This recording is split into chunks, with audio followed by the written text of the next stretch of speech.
Welcome to Profit Led, a podcast by and for bootstrapped founders brave or crazy enough to grow a business to profitability with very few resources.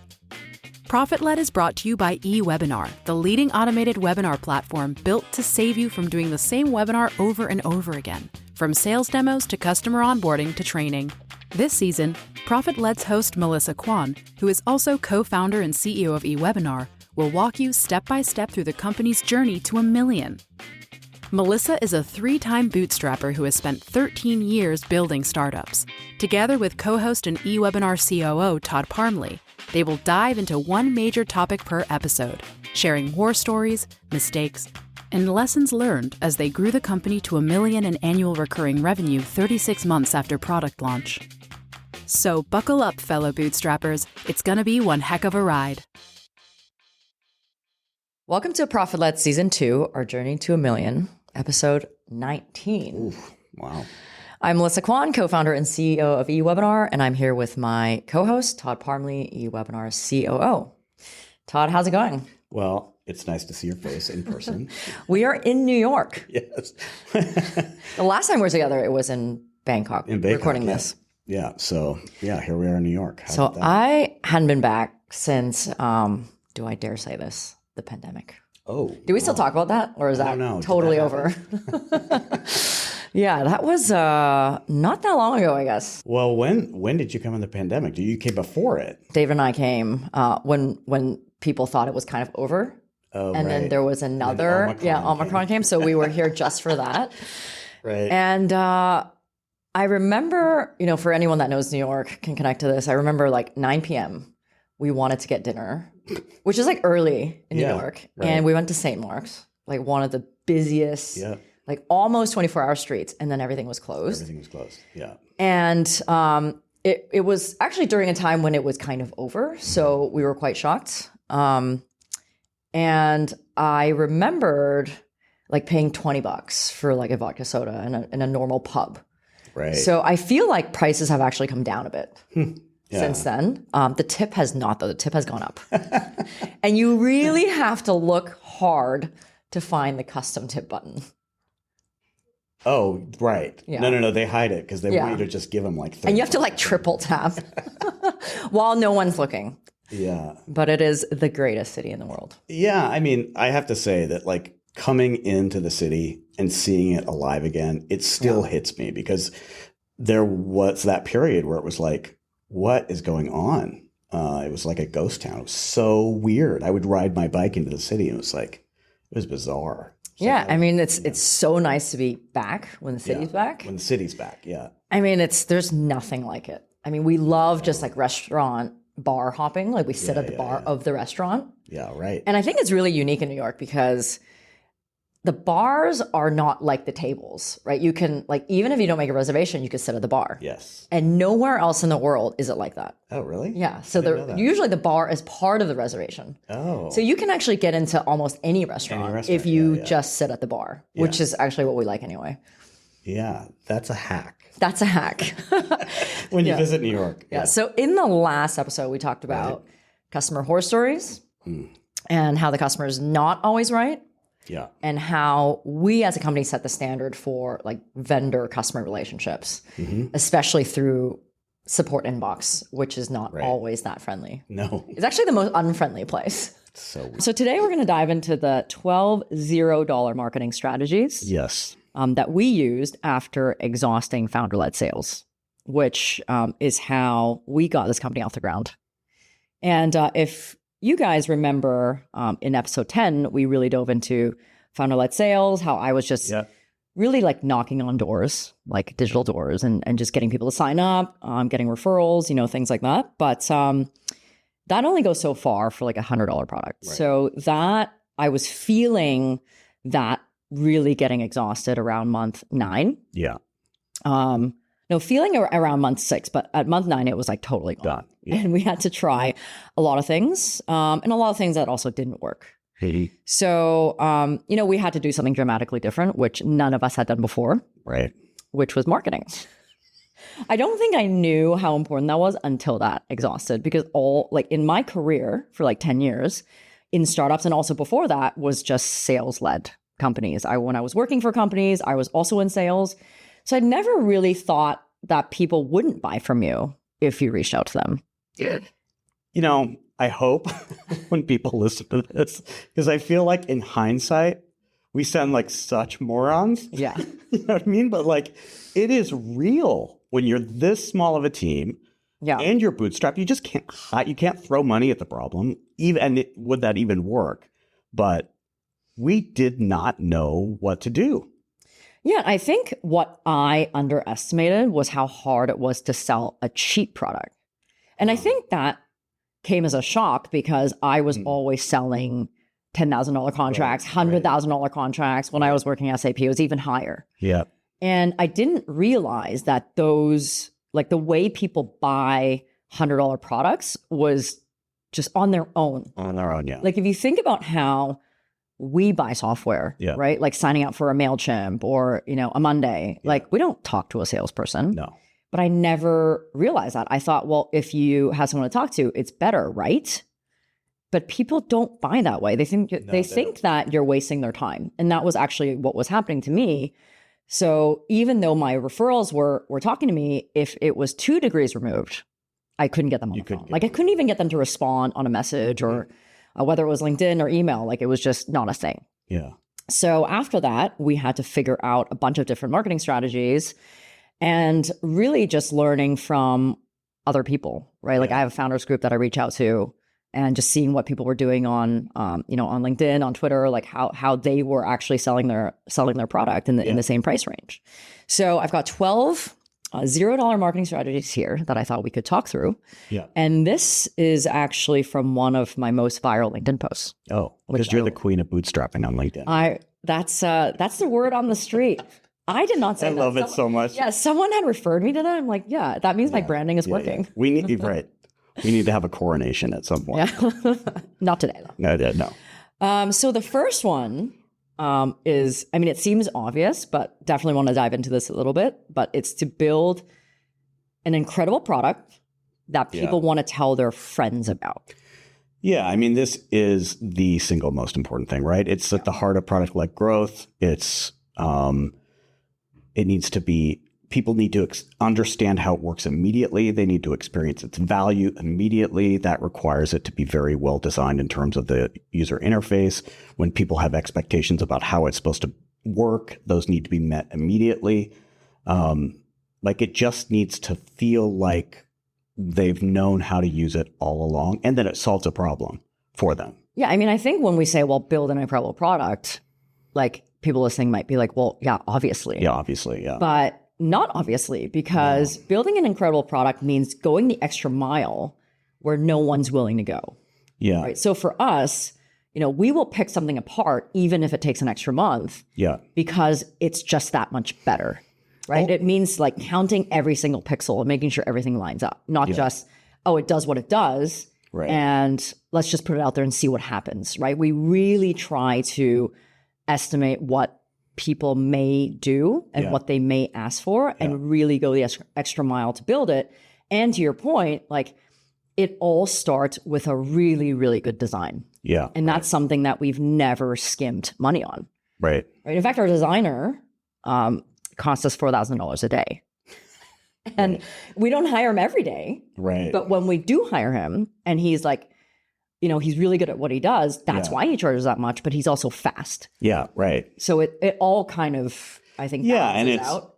$4,000 for a large company is nothing, right? Yeah. But like for us, that's a big spend, but it is worth it. It is if you don't have this, you can just go home, right? And I love to equate design of a product as like your storefront, because it's literally your digital storefront. Yeah. Like, would you renovate your restaurant or not to attract people to come in? Right. In fact, if your restaurant looks great, if your menu looks great, people will at least give you a chance. Right. But then if your food sucks. Yeah, then they won't stay and they won't come back. Right. Yeah, but at least you're getting them like through the door. Right. So really to create an Apple-like product. Right. That really delights people before they even try it. And of course, that also starts from the website. Right. Right. Which is in some way its own product. I mean, it needs to function. Well, it's an extension of your product. Yeah, right. So I think in software, especially, a lot of people kind of cut corners, right? Like if you offer, automated emails, for example, right? Like we're a webinar product. So there's reminders, there's follow-ups after, confirmations, but maybe they only offer emails, like 3 emails that kind of work, but you can't time them. Right. Maybe you can't, you can't, what do you say? Set the time, like set the time. You can't control the timing. You can't segment them properly to different audiences. Everything was well thought out. Yeah. The only people who know how hard software is are people who build software. Yeah. Everyone else thinks like it's so easy, but to get it right is very hard. I mean, I would say that even within a software company, somebody like myself, right, would also underestimate what it takes to build good software. Yeah. And I don't know how to build software, but I can tell the difference between good and great software. Yeah, sure. Great software is smooth. It just works. It just loads. Yeah. And things aren't clunky. Like you can't explain it. It has to be experienced. Yeah. And sometimes we get feedback from new signups that say, hey, I just want you to know I'm in software and I know how much thought you've put into creating this. And I'm really impressed with it because you guys are bootstrapped. So when we say build an incredible product, it's really something that needs to be felt. Yeah. And not just serving that function that you want it to serve. I mean, one of the biggest pieces of feedback we get from people, from especially new customers, is how easy it was to transition and how easy it was to pick up the product. And it's hard to market that, right? Because it's sort of like, you just have to believe us. It's really easy to use. But like that is, I would say that's the number one thing we hear. And that's the experience that people are going to tell their friends. Yeah, right. Right. And it's one of those things where when people come into our demo and they say, well, how are you different than X? Yeah. And my answer is always, well, you just need to try it. Yeah. Because like it really is something that you have to compare with something else. Yeah. I mean, one of our advantages, I think, is that we use our product to demo our product, right? Which is very rare. Like who can do that? By attending our demo, they are experiencing the product as an attendee. Yeah. So it's why we don't have sign up as our main CTA on the site. It's watch the demo because, when people see the experience, I mean, it's double because they get to experience the product as an attendee, but then they also get to see the back end. Yeah. So it's both, but that's pretty unique to us. But I think that's part of why conversions from the demos are so good. Yeah. So the second thing is referrals, right? And I know I talked about this in the intro. Yeah. But I want to talk a little bit more about how I did that. Yeah. So it's kind of sales, but I'm looping it into marketing. Yeah. So to get this company off the ground, I'd made a list of 150 people / companies that may use this product. It did help that I had a previous company. So right. And these were first level. Yeah. So they were like other startup founders or other companies that I knew of, right? Because if the company's big enough, I can't reach out to the founder. Like they're not really in the day-to-day that I need them to. Yeah. But also like types of companies that were in my space before. Like I spent 10 years in real estate tech. That's where we met. Yes. And also like made a list of different industries that, and then really found companies within an industry. So even if I didn't know them, like I know they would have known about my previous company. Those are my first level contacts. So I reached out to 150. I probably got a response from like 80% of them because a lot of them were like really like first level contacts. Yeah, right. And, but I never ended that conversation without asking for referrals because even if they weren't going to use this product, I wanted to see if they knew someone who might be able to. And because these were first level contacts, they were very open with who they knew. And I wasn't like, hey, let me know if there's someone in your sphere. But it was like, it was something like, can you refer me to 3 companies that you might know that could take advantage of. Did you get the info on the spot from them, the names of the companies at least? Sometimes, sometimes if they would say it, then there's more accountability. I mean, it's a kind of sales tactic. Yeah. If I was in front of them, it would be easier. Yeah, sure. But because these were all like calls or Zoom calls, it was a bit harder. But what I did after that was I wrote them affordable email. So I wasn't making them do work. Yeah, right. Right. The toughest thing, and the reason why people don't give you referrals is because you make them do work. Yeah. Right. So you get their commitment. It's really true. Yeah. And also sometimes people ask me for referrals and I ask them for affordable email and it's written so poorly. Yeah. I either don't do it, or if they're a good friend of mine, I'll rewrite it for them and then ask them to send it to me. There's not many people who would do that. So yeah, that's true. That's true. But the thing is, like, I've just been in sales for so long. Right. Like that kind of language comes to me, but I understand that it doesn't really come to a lot of people. So it just depends who it is. Right. You said you didn't get too much traction from these. Like, I did from like the first level referrals. I see. Right. But if they were a referral, then they weren't going to really follow up. So there wasn't an accountability. Oh, that's interesting. Okay. So the second level did work. Yeah. Well, my level is the first level. Their level referral is the first level referral. Yes. Yeah. Whatever. They get it. So the referral didn't really care. Right. There was just no friendship, right? There was no credibility there. Yeah, sure. And then it would have been like a straight up pitch.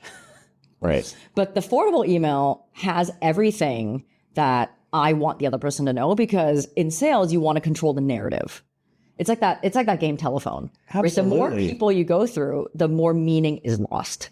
So I wanted to make sure that I could control the narrative, especially because we were new. And then I, in my signature, I would have my LinkedIn, my website. So things that people could click on to see after they receive that email. It's so funny. I'm thinking of like referrals people have asked me to give and been put in the position where I have nothing to send. Yeah. So I'm trying to like figure out how to pitch their product. Yeah, exactly. And I'm like, I have no idea. Yeah. So it's funny. It sounds like a no-brainer, but I don't think a lot of people do it. I mean, this is a tactic that startup founders use when they're asking for VC referrals. Oh, yeah, right. But it just makes so much sense. Yeah, sure. Right? Like, don't make someone pitch for you. Right, because they're going to pitch it wrong. Elevator pitch in the email, and all they have to do is just forward it. And like in the email, you can't be like, hey, you said you would refer me. It's, hey, like I've got this thing. If you know anyone, like, can you forward this? So it still seems like more courteous, and you're not putting the other person on the spot. Right. There's a whole strategy around that. So the third marketing strategy was getting into directories. So a directory could be a review site. Yeah. It could be like a straight up software listing site. Yeah. And there's a lot of them out there because those directories sell ads. Yep. Right? Or they have banner ads or whatnot. Yep. So, and there are even services that will take your pitch and list it for you for like a couple $100 or something like that. So I think we got listed in like 40 or 50. Yeah, I remember this process. It was not too hard to find them. They were all backlinks. Yeah, that's right. Yeah. All backlinks to the site, which for a new website was important. And as far as I remember, all of the submissions were very easy, right? This is their business. Yeah. So they're not hard to do. It's a little time consuming. Review sites were a little trickier, right? Sometimes people wanted you to pay. Sometimes. And it just depends how much it is. Yeah, exactly. Right? And usually they have like a basic package that's free. So you get like literally just like 3 sentences and a link. Yep. Or maybe no link. And then if you pay, then you could get the link and like a software review, which is actually a bit scammy because you submit the review. It's terrible. Or they write the review and you get to edit it. But it was a way for us to get like a lot of backlinks very quickly. Yeah. But we were so green in marketing that we didn't know what a backlink was. Yeah. Like I had to learn why we needed a backlink, and then this is when we sound like morons, but where that's where where we were. Like we had no idea. Yeah. And I think like even as a founder at that point, like having run startups for over 10 years, like I was in sales-led startups. So this, like I just never had to do it. Yeah, right. So of course I heard of the term backlink, but I didn't realize why it was important for a company's, digital reputation. Yeah, right. So that was, learning a lot of SEO and stuff came like a lot later. That was not free, by the way. That was very expensive. Yes, it was. And time consuming. But directories is something that you can start like today. Yeah. And I think we had a marketing consultant that was also submitting for us. Yeah, that's right. So we just had a blurb written, and then he would just like copy and paste and submit it. The annoying thing I think later on was because we did change our pricing at some point, that we had to Google ourselves and then our pricing and then go back to all these sites. So that was a project of its own that we had to hire someone to do that, because at some point people were like, well, I found that your software was X dollars, but now it's twice as much. Right. And then also when we changed the length of our trial as well. Yes. So I remember. So those were the two things that were a real pain in the ass, but you know. Yeah. I mean, people would be like, oh, I thought your trial was 30 and now it's 14. Can I get 30? I'm like, do we give it to them or not? Yeah. Sometimes we give it to them. Sometimes we did if they were nice, but usually not because they weren't nice. Usually they're just coming demanding it. The fourth one was integrations.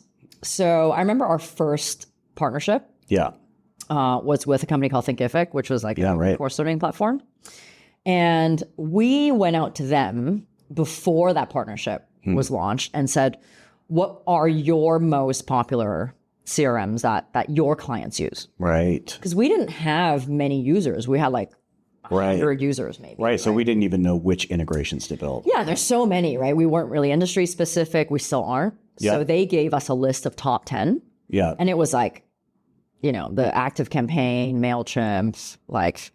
Yeah, but we also knew we were targeting SMBs. So it was like, you know, we weren't going after Salesforce or like, you know, any of those. Yeah, I mean, I think it's worth mentioning that those like big company integrations are not free because it requires you to get into their app store. They're excruciating. Yeah, so we have like stopped halfway with Salesforce. Yeah. It's just too hard. It's just too hard. And the reason we did those integrations was not just so that our customers would be more tied into multiple products and being like us being in the workflow, but because it's another backlink. Yeah. And like when we get into, I guess, someone else's integration, it's either on their integration page or their directory or their app store. App store, right. And that's where still people find us a lot in the HubSpot app store. Yeah. They find us a lot they still find us in the Thinkific app store. Yeah. Right. And some companies like Thinkific, because they were fairly small, a lot farther along than we were at the time, but they're willing to do things for you, like feature you. And so we were the automated webinar platform in their store, and that's a well-known tool for that audience. So yeah, and companies are, you know, around our size, right? Like small, medium-sized companies are willing to do some like cross-marketing. Yeah. So they announce us, but we also announce them, and they're also on our website. Yeah, right. So, and that is like evergreen marketing. Yeah, right? And that turned into content collaborations, right? We did. Yeah. We wrote guest posts that were genuinely valuable, that genuinely brought in solid leads, at least for us. Yeah. I mean, well, and also like they're in our help articles. Yeah. Right. Like multiple integrations are in our help articles. And, you know, it just gives us something to talk about also, like in the early days. You want to be associated with bigger companies. Yeah, right. Right. And that's part of like faking it till you make it. Yeah, right. Is like, if I'm aligned with Thinkific and ActiveCampaign, then I look like.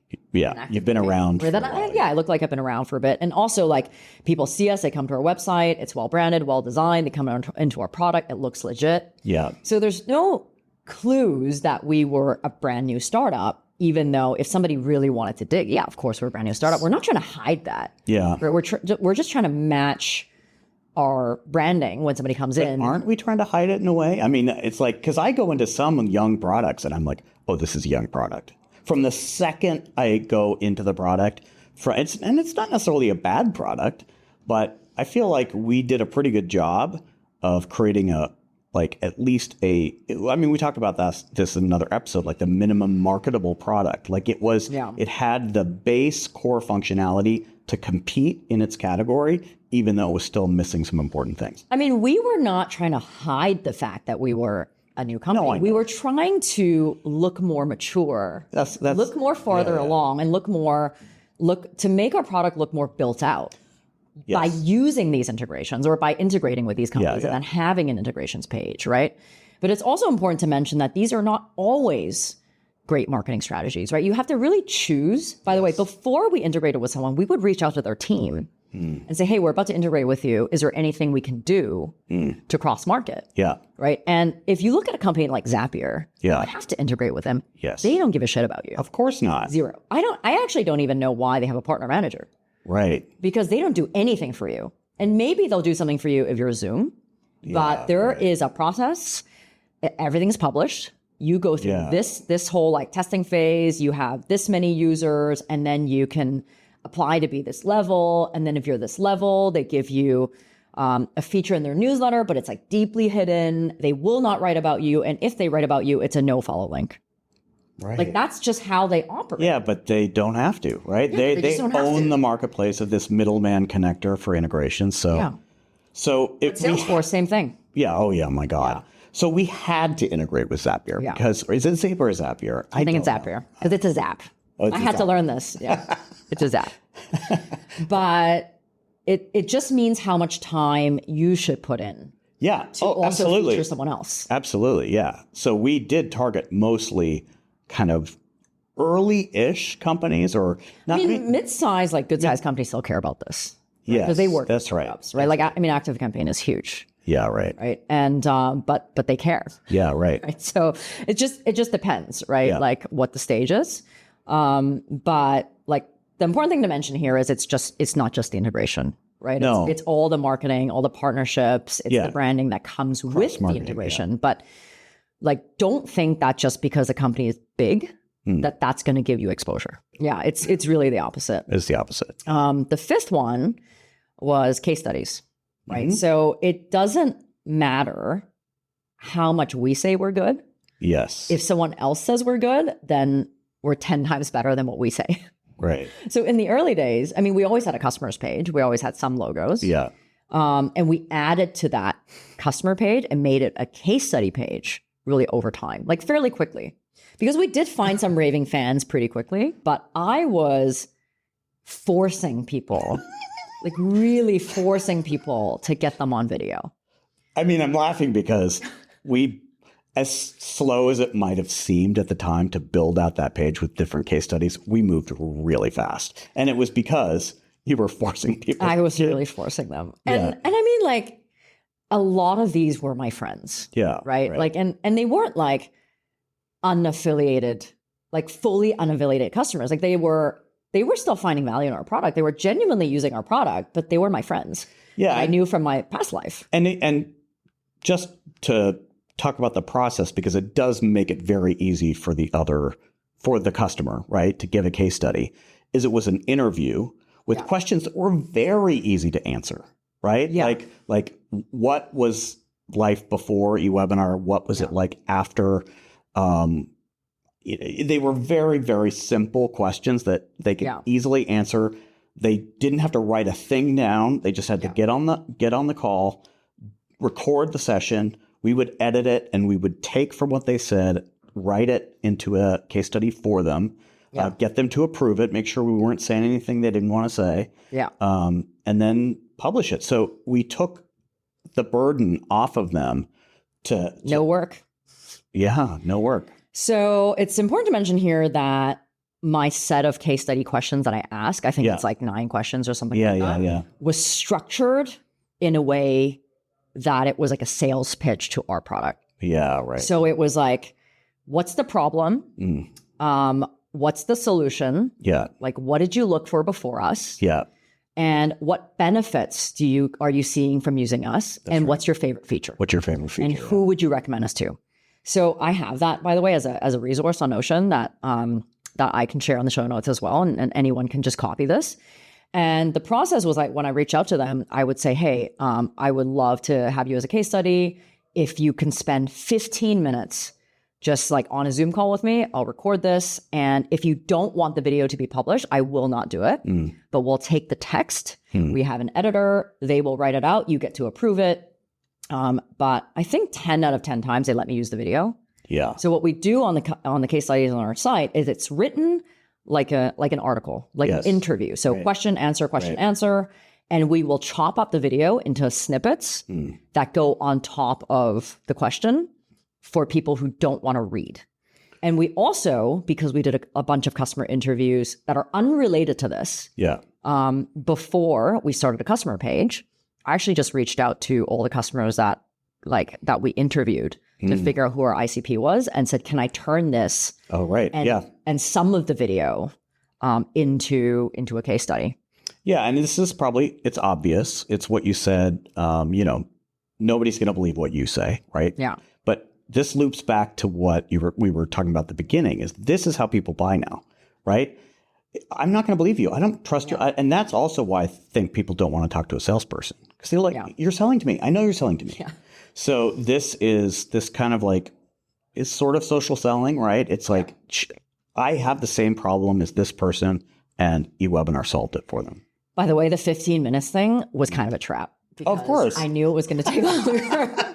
Everyone's going to give you 15 minutes. I have never had an interview like that that's less than half an hour. Yeah. Because it also allowed me to dig into, hey, why do you like this feature? Oh, tell me more about that benefit. Oh, when you were looking for another solution, how did you search for it? How did you find us? How does your team feel about us? Oh, tell me more about that. I mean, it's such a sales strategy, but it also allowed me to understand where the customer was at the time and how we can find more of them, because we were super early, right? This was still within the first year and a half. So all that information was super valuable to the growth of our company and how we chose priorities. I mean, I'm thinking about my own experience interviewing customers. And it's like, if you go in with a very clear objective, with a clear set of questions that are easy to answer, people actually enjoy doing it. I also give them the questions ahead of time, by the way. Oh, you do? Oh, good. Yeah. So in the request email, I just tell them it's a super simple interview. Here are the questions. So they know, that's great. My whole thing is you got to set people's expectation. If you're asking for their time, this is what I'm asking from you. So there's no guessing. Yeah. That's great. And so I took actually that one step even further. So after that, I would take their answer, and this actually leads me to the next strategy. I would take their answers and I would write a Capterra review because I knew because we were trying to collect reviews on Capterra, which, by the way, shows up very high on Google, right? Capterra and G2 is always the first few if you look at software. Yeah. But we didn't do both platforms. We wanted to focus on one.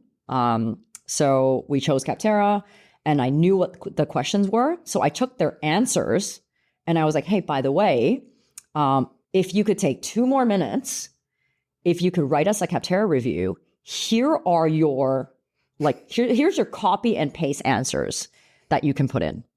And most of the time, not all the time, right, they'll just do it. But again, it's a no work thing, right? And I'm sure you gave them the link to where they could exactly to where they could post a review, right? So you make it as simple and dummy proof as possible.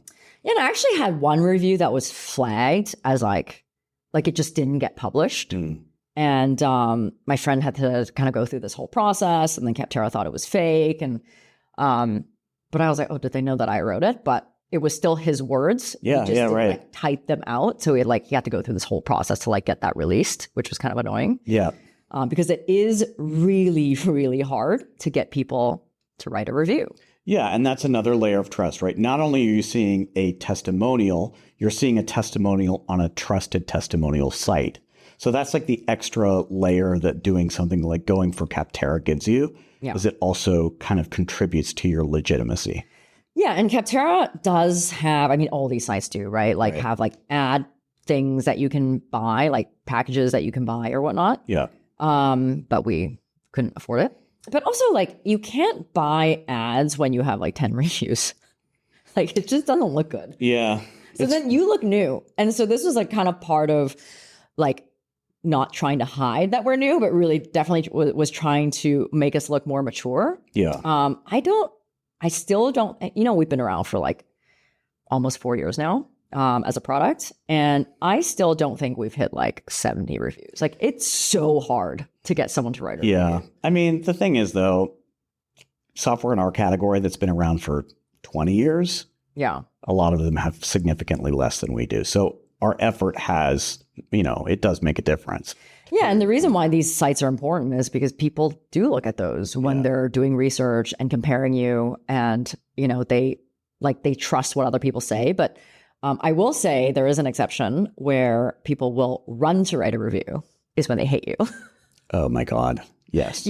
Like you immediately hear from them. Yeah. And it's like 0 stars, 1 star. But actually those look fake. Yeah. And you have a chance to respond to them as well.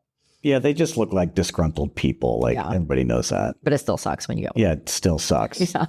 Because you actually can't dispute it. I've tried to dispute some of those things because they're just like disgruntled people that like, you know, something happened in their trial or they were being rude. And I'm like, okay, well, maybe you should just downgrade. Yeah. And like never use the product, but they'll make up this thing like, oh, I was in the middle of a webinar and they cut me off. Like, okay, well, I remember, a couple of them mentioned features we don't have. Yeah. But you can't actually dispute those, even if it's fake, because that's part of the review experience. Right. But you can respond, I think, once. But yeah, definitely building reviews also helps you, I think, show up, right? When someone Googles you, which is important. Hey, I'd like to take a second here to talk about my own company, eWebinar, and our mission to rescue people from what I call webinar hell, to give them back their time and save them literally hundreds of hours every month through webinar automation. If your sales team is tired of doing the same demo over and over for unqualified leads or worse, prospects who don't even show up, an on-demand demo powered by eWebinar can help them get their time back so they can close more deals. If you're doing customer onboarding and training on repeat, eWebinar can help you automate those so you never have to do them live again. Customer success teams are using eWebinar to run hundreds of sessions every single month without a live host. Why don't you give our product a try and see for yourself? Visit ewebinar.com to join our own on-demand demo or to sign up for a free trial. All right, now that I've gotten that on my system, let's get back to the episode. Well, before we go on to the next one, I just want to make a point here. We call these our $0 marketing strategies. It doesn't mean they don't take a lot of time and effort. True. That's true. That's true. I just want to point out that it's like, these don't happen magically. You are spending your time and effort, but you're not laying out any cash. Yeah. I mean, like, is it really $0? Because, you know, we're paying people a salary, right? But yes, of course, it's $0. Like, it just means we're not paying for ads. Yeah.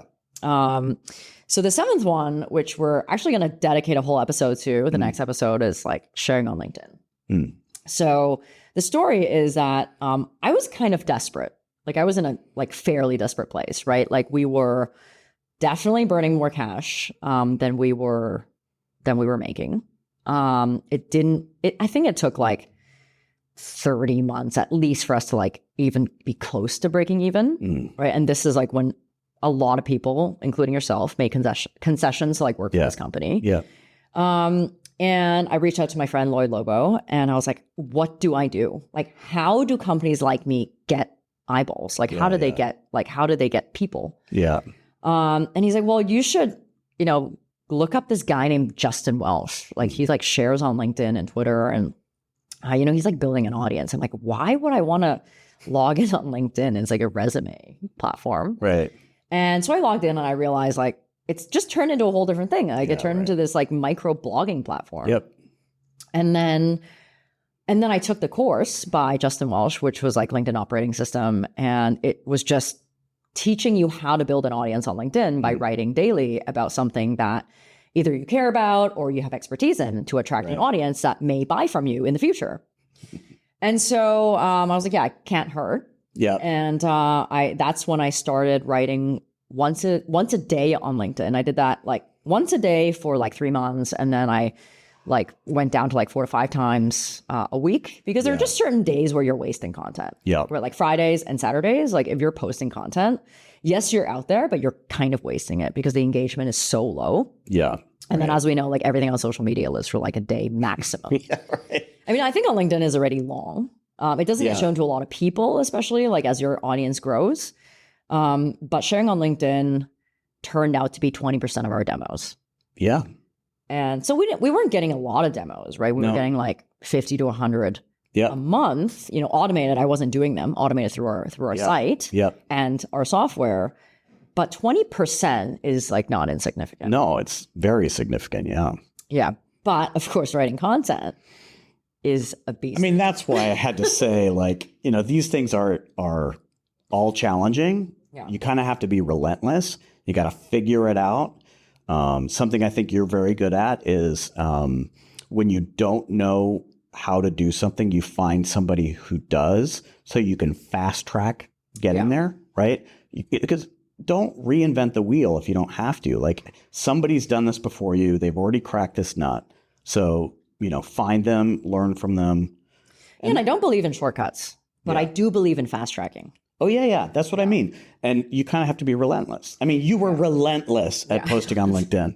And the part of the course teaches you that, okay, well, you're not just going to write content for nothing, right? You have to attract an audience that you think you can make money from. Right. Otherwise, you're wasting your time. Right. And I focus on bootstrapping and not writing about webinars because, well, frankly, I'm not an expert at webinars. I just build the software. Yeah. I just believe the software can give people back their time. Yeah. But I've always bootstrapped my companies. I've done it for over 10 years. It's like building companies with very little resources and being really scrappy is what I'm really good at. Yeah. And the people that will benefit the most from our software are scrappy companies. With limited resources. And it might be a bootstrap company, it might not, but it might be a resource-strapped department. Yeah, like customer success always is. Yeah. And so it just made a lot of sense. And and I have people reaching out to me all the time and they're like, well, how does this help your business? But that's the best. Yeah. Because I'm kind of being indirect. Yeah. Because to tell you the truth, every time I write about my podcast or eWebinar, which is a direct selling message, I get the lowest engagement. Right. People don't want to be sold to. And that is the truth. But my profile is written in a way that helps you understand what I do. And if that resonates, then they immediately start to scroll. They go to my site. So on my profile, you can join a demo by pressing a button. Yeah. And that just goes to my website, which goes to a demo. Or if I want you to sign up to my newsletter, I have like sign up to my newsletter, like in the experience, right? So that's also a hack. Yeah.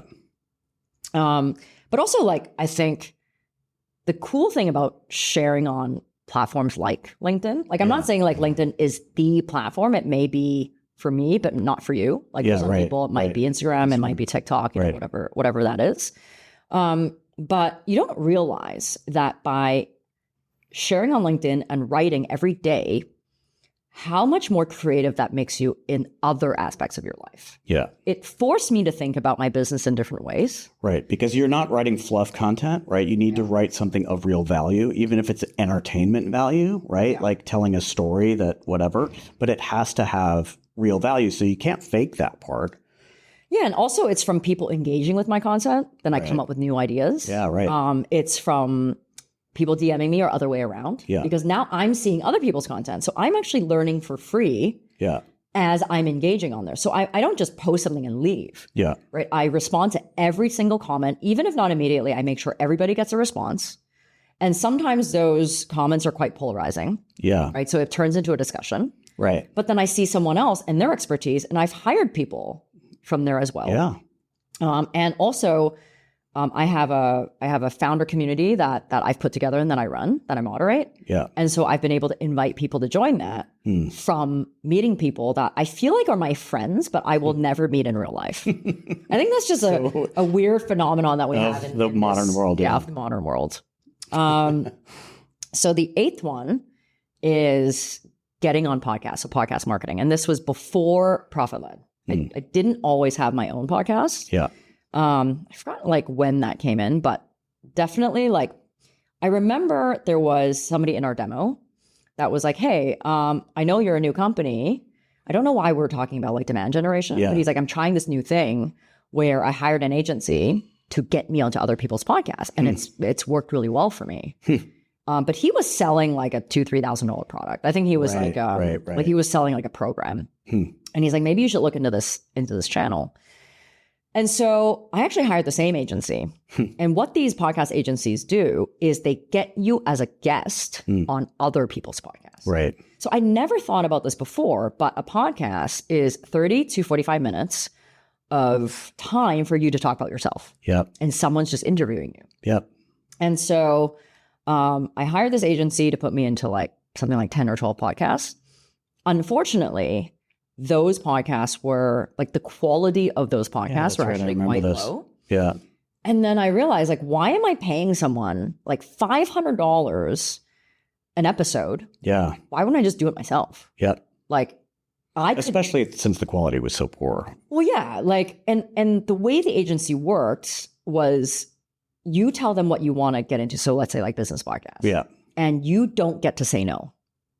If you say no, because you already gave them kind of this interview, if you say no, they still charge you. No way. Yeah, it's crazy. Oh, wow. I learned that like after. It was like in the fine print. Oh, wow. And when I say the quality was low, I mean like there were multiple podcasts where I had to lead the conversation because it was just like an awkward silence. And also, I don't know if this is true, but I seem to remember that it was also like the audience. There's no way that audience was even in the realm of potential customers. Yeah. You know, so. Well, the thing is like if the interviewer doesn't have enthusiasm and energy and isn't keeping the conversation going, I'm bouncing from that podcast. Yeah. So I'm not getting the value that I'm actually paying for. Yeah. So after that, I realized there's actually lots of people that use this as a strategy and market themselves. And so there's a whole process to it that I wrote an article on. It's in my LinkedIn featured section. Okay. So I was on in 2023, I was on over 100 podcasts that I put myself on. So I look up the podcast that I want to be on and I pitch myself. And I think people like that. Like, and now that we have a podcast, even though we don't have guests, I get pitched all the time by these agencies. And I'm like, you are so lazy that you don't even look at the podcast to know there's no guests. Like that's step one. Yeah. First, like look at the podcast, see if they have guests. If there isn't, don't reach out. So so you don't actually have to pay for this. It's super expensive. And people like hearing from the founder or the guest themselves. Of course they do. Like it's the same in SEO, people pitching to write content for us. There's very few people and they stand out like a sore thumb because it's like they are the content person at a company of similar size with a similar customer base. So of course they want to talk to you. Yeah. And also like a podcast is so easy. It's just you talking. Yeah. Right. There are certain things that you can do to make the quality better because if the audio is good, then the host appreciates it. If your video is good, the host appreciates it. So you want to create that brand for yourself because hosts also introduce you to other hosts. Right. And if somebody recommends you and they have a good experience, then they also recommend you. Every single podcast is looking for good guests. Yeah, right. Of course. Right. And so like, don't do things like show up with AirPods. A lot of people do that. Like sometimes the host shows up like that. I'm like, don't do that. Because the quality is low. Right. So I actually, like, I'm a nomad and I travel with a mic and like a desktop ring light. Like I have like a very scrappy setup. All this is in the article that I wrote on like how people can also do this for themselves. Yeah. A lot of people, by the way, don't do it for themselves. Even if I give them the formula and the pitch email is in that article, they still don't do it. Oh my God. So it's not like, oh, everyone's doing it. Everyone's not doing it. Yeah, right. So you should be the one to go in and do it. And I tell my founder friends this all the time. And by the way, every single podcast has a website, a web page, which means another backlink to you. And it's such good evergreen content because people might look up things like marketing strategy. Yeah, right. And then you will come up, right, depending on your expertise. Right. Or like bootstrapping, and then you'll come up. Right. So I think it's a highly, highly underestimated channel.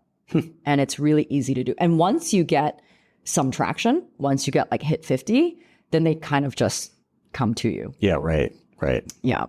So the 9th is content and SEO. So it's both paid and not paid, I guess, right? Yeah. So you run that strategy. Yeah, I mean, you had a salary. So yeah, it wasn't free. It wasn't free, but what else are you going to do with your time? Right. Except learn SEO from the ground up. You wrote all of our articles. Yeah, I'm just thinking of that journey. I mean, I started out when I came, I had been working for eWebinar, had got another job for a period of time, right? While the business was growing, and then came back. When I came back, we were running full steam with this agency writing content that was targeted towards course creators at the time. And I just dove into writing content, didn't have a clue about how to write it. We cranked out, we were optimizing it with keywords and things like that. None of that content converted. None. Yeah. And we didn't even end up ranking very well because in hindsight, it wasn't really satisfying search intent.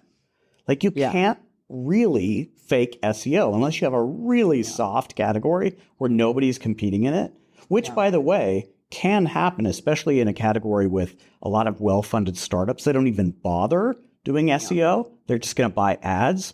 So in that case, sometimes you can compete in a very competitive space because no one's touching SEO. But,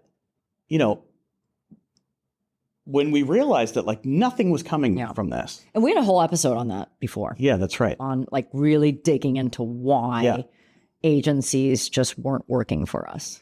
Yeah. And to make a long story short, we had to, we contacted Grow and Convert, who was really sort of like, we were baffled that no SEO agency, when you ask them, what's the return on this from a revenue perspective, they would just look at you like you were an alien. Yeah, but that's part of the sell. It's like, well, SEO is like a billboard on a highway. Like how many people have heard that? Billboard on a highway. Yeah, but it's nonsense because I mean, yes, attribution is very hard, right? But if you write content in a way that without being salesy, you're genuinely saying to people who are looking to solve a problem, here's how we solve your problem, you will get conversions from it. 25% of our conversions every month come reliably from SEO. So every time, and we did a recent analysis, they're the ones that are most likely to stay. We didn't know that. Yeah. So, because they're the ones searching for the solution, right? Yeah. So, it's a lot of effort, but once you do it, you have to tend to it and refresh the content so it doesn't fall in the rankings. It's like just keeps paying dividends. And the reason why I included SEO and content into this list is because while we did pay for it in the beginning, none of that actually returned anything. That's right. And it was only after we shifted your responsibilities, because you're also everything else. You're also like product manager, QA, you also wrote all the content, all the help article content. Like we had a blog, but it wasn't like SEO optimized. Yeah, I guess we had some articles that we wanted to write for support and some for marketing. So we had stuff on there, but people weren't finding us. And we realized there was a light bulb moment where we're like, okay, at this price point, this type of product, all our competitors are investing in SEO. Yeah. So this is actually how people are going to buy. Yep. So we need to own this strategy. And we did talk about that. Think about that too. Buying at a certain price point, right? You're going to search for best whatever platform, right? Yeah.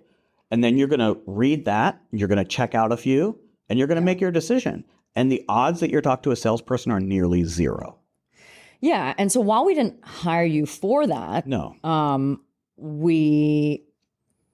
I think at least I had confidence that you were going to be able to handle that, because you're a content person at heart. And so luckily you were able to learn it from Grow and Convert, own that strategy. And we didn't hire external writers till much later. Yeah. That was a lot of your time. And you didn't churn out articles like we are today with Jake helping you on the writing. Right. But yeah, a lot of that was just your time.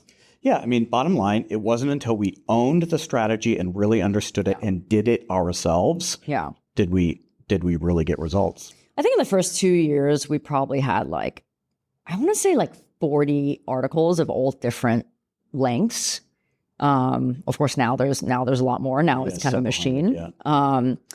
But in the beginning, it was just all you. And then as we learned about those strategies, like backlinking and all that stuff, there were things we did within the product, because we also had widgets. We also had landing pages that our company offers, right? So when someone signs up for a webinar, they go to a page to register. That's our page. Yeah. They don't have to use our page, but that's something that we offer. So there are things we did there to link it back to ourselves. Yeah. That helped a lot. That helped us showing up. Right. And SEO consistently is 50% of our demo traffic. Yeah. Absolutely. It's 50% of our traffic and 25% of our, and just this is, we were writing some content, right? We were writing all that content. We went from 0% conversions every month to 25%. So, and it just stays there as long as we sort of tend the garden. Yeah. So we still don't spend money on marketing. I think we spend of course we hire writers and stuff but money on ads, we don't do that. In the beginning, we tried, buying a second spot on a review site. None of that actually converted, right? So we just stopped all of it. Yeah. I think we spend less than $1,000 a month still just on like retargeting, just like owning the traffic that are already coming to us. But that's it. Yep. So the 10th one, $0 marketing strategy is co-marketing. So we didn't really know who we were. We still kind of don't.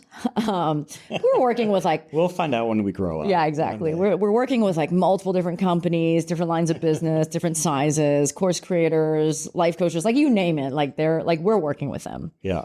But you have to, right? In the beginning, we needed the revenue. And we actually figured out ways to partner with people with big audiences. Yes. So this wasn't influencer marketing, by the way. It was like, you do this for me, I do this for you. Yeah. So some of those things were like shared webinars. Like sometimes I was on someone else's webinar, we would send it to our mailing list.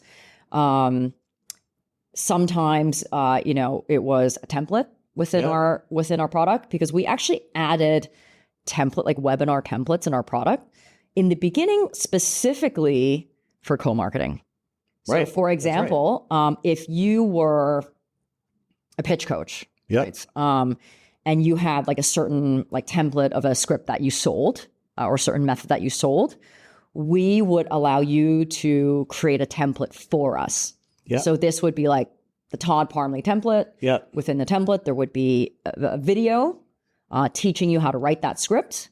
And then there would be pre-written content like email reminders, follow-ups, confirmations, and also pre-written interactions, which are like polls, check-ins, hotspots, questions, tips throughout the webinar that were all pre-written by this coach.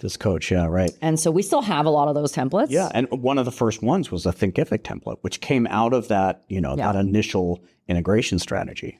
Yeah, so it was part of like the growth of our product, also like teaching people how to use it so we can increase conversions. Like that was part of the onboarding. Yeah, right. But we did a lot of that. And then every time we had a co-marketing opportunity, we would also create a blog that went with it. Yep. Sometimes there would be also a help article that went with it. Yep. So one piece of content would have like multiple different things that came out of it.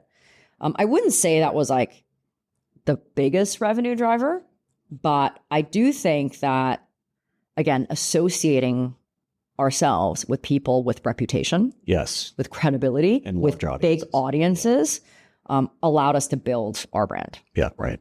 Which can't really be like quantitatively measured. Yeah, very much so. Very hard to measure. And also, I think so the 11th thing, which is kind of a marketing strategy, not really, but I'm grouping it in here anyway, is just be accessible, right? So in the beginning, I guess even now, like every single email that we have replies to a real email. Yes. We never have a no reply, even including our invoices. Yep. So people are kind of surprised by that. Right. And because I was so active on LinkedIn, people felt like they had a direct channel to me. And I still enjoy that, right? Some people sign up, they're like, hey, we're a new customer. Sometimes it's feedback. Sometimes like, hey, I love this. But they feel like it's more human. Yep.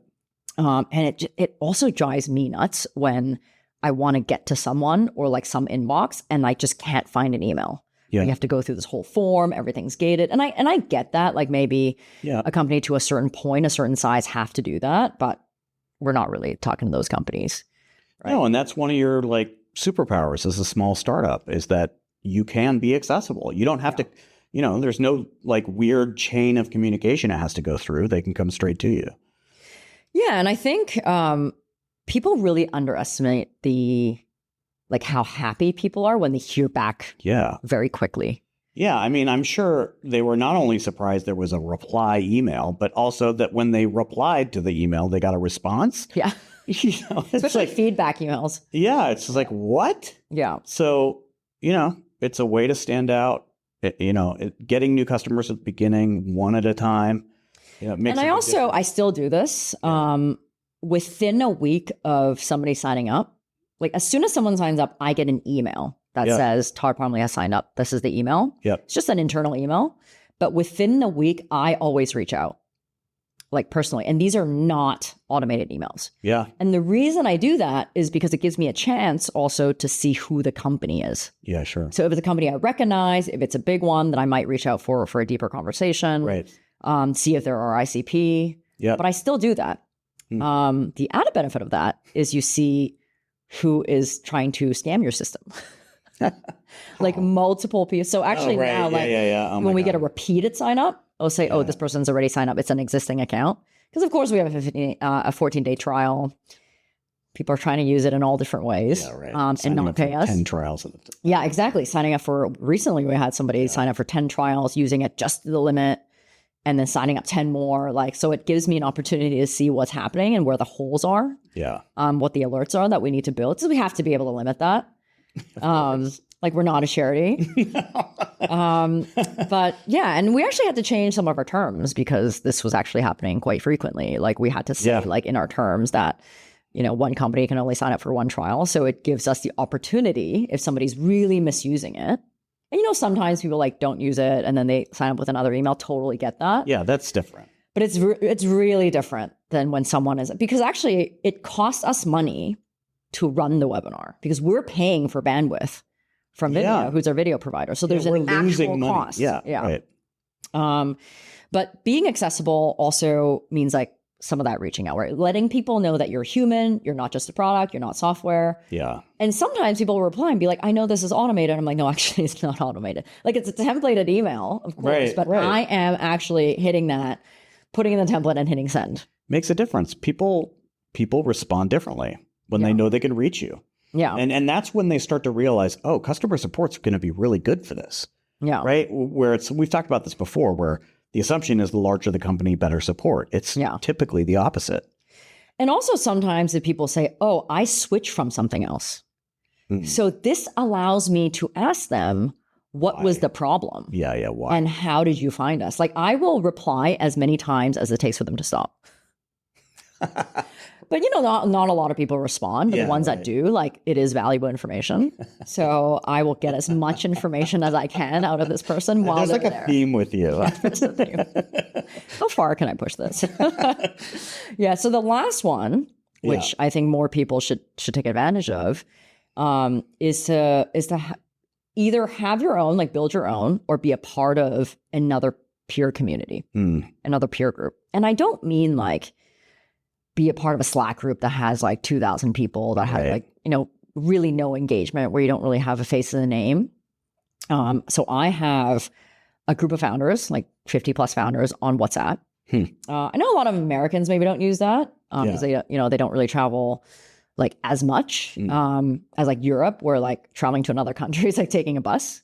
So I spend a lot of time in Europe, but also traveling, nomading as well. So WhatsApp is for my friends, at least, it's the primary texting channel. But I think even if a lot of people don't use it, they still have it on their phone. And I have a group of founders that are kind of in the same stage, or, you know, plus or minus a couple of years. Sure. That I can just reach out to. They can reach out to each other. And it's kind of like a support group. Yeah. Right. It's not like super active because people are busy, and you don't want it to be that active because then it gets archived. Like you want it, want like important things to be out there. But when you need, like that's a really good source of information. And because everybody knows like kind of who each other are, because when somebody joins, they give an introduction. Yeah. When their friends are trying to solve the problem you're solving, then they refer you. Yeah, and this is not marketing related, but I think it's important benefit of having a peer community is that working as a small, very small team or as a solo entrepreneur, startups can be a very lonely business, and this is a great way to counteract that, right? So you have a sounding board for things, like you're not sort of out there on your own. Yeah, and also like a lot of these peers have audiences of their own, have newsletters of their own, right? So who do you think they're going to feature if they need someone? Right. The person at their fingertips. And, you know, I myself build a lot of communities, even just socially. Yeah. But I totally understand that not everybody has the time or even want to do that. Yeah, sure. But find a group that kind of fits, you know, where you are in your vibe. And there are like things like mastermind groups or whatnot that you might have to pay for. Yeah. But I know things exist out there that you don't. You don't really want to. But there is something to be said, I think, to pay for like a mastermind group or something like that, because you do want to be around people that are like around your phase. Otherwise, the advice and invested in the process. Yeah, invested in the process. So that's 12, right? That's 12. Wow, 12 $0 marketing strategies, but not zero effort. Yeah, not zero effort. I just wanted to. I mean, it's $1 million effort, $0 marketing. Right. Yeah. So, I'm not going to recap the list, but we talked about a lot of different strategies. Do you have like a hot take for today based on everything we've covered? Yeah, I think my hot take, I guess I didn't really dive into this earlier, but I would go as far to say none of the things we paid money for actually gave us a return. I'm not saying like it didn't give us a single sign up, but it didn't give us meaningful return. So we stopped all of it. Yeah. And my hot take is when people hear marketing, they think it's expensive, but marketing doesn't have to cost money. Especially in the early days, you can be super creative because other people are also looking to do the same thing for their company. Yeah. So you just have to find like that sweet spot with someone else, especially if you're doing co-marketing, and see what other people are also doing, and try it for yourself. So it doesn't have to cost money, even though traditionally it's supposed to be expensive. What's your hot take? Well, I think that mine is to figure it out. Like solve the marketing problem for your product. Like if we went back through this episode, I think one of the themes that came up was, we hired somebody, it didn't work. So we had enough knowledge to figure out, to know where we should go to learn to solve the problem. Or like, someone casually mentions to you in a demo that you should try podcasts, right? And then it becomes this very organized, focused strategy for a period of time to see if that will work. So it's like, and nobody's going to figure that out for you, right? Yeah. You can go to other people who've already done it to like fast track you. But, I think what it dovetails on what you were saying about when we paid, we really got a return on investment, is you have to understand what marketing is and how it works before you can really ever hire somebody to do it for you. I also think that when people think about, I need to market my product, they're thinking too big, right? They're thinking, I want 1,000 customers, 10,000 customers, right? Because these are the numbers get thrown around, right? When we read about startups or when we talk to our friends that are like ahead of us, right? Yeah. But you need to find your first 10 customers unaffiliated, and then you need to get you to your first 100 customers. Yeah. And even at 100, you could still be like maybe a bit sales led. Yeah. But think about it in small chunks, right? How do I get my next 100, my next 100, my next 100? So it doesn't have to be 1,000. Right. We haven't even reached 1,000. Yeah. The recording of this podcast. Yeah, that's right. And we're way past 1 million at this point. Yeah. But I think to your point, like just be open-minded, but like think small. If you've been enjoying this podcast, I've got a small favor to ask. The only way Profit Led grows is by word of mouth. So if you'll do us a favor and hit the subscribe or follow button wherever you're listening or watching this podcast right now, it'd mean the world to us and help us continue to spend time making these episodes for you. Ping me on LinkedIn if there are particular topics you want us to get into this season. Send me any feedback you have on this podcast because I love hearing from you. My name is Melissa Kwan, last name spelled Kwan. To get notified of new episodes, join our mailing list by going to profitled.fm. I promise to only share things you'll actually care about. Thanks for listening. Bye now.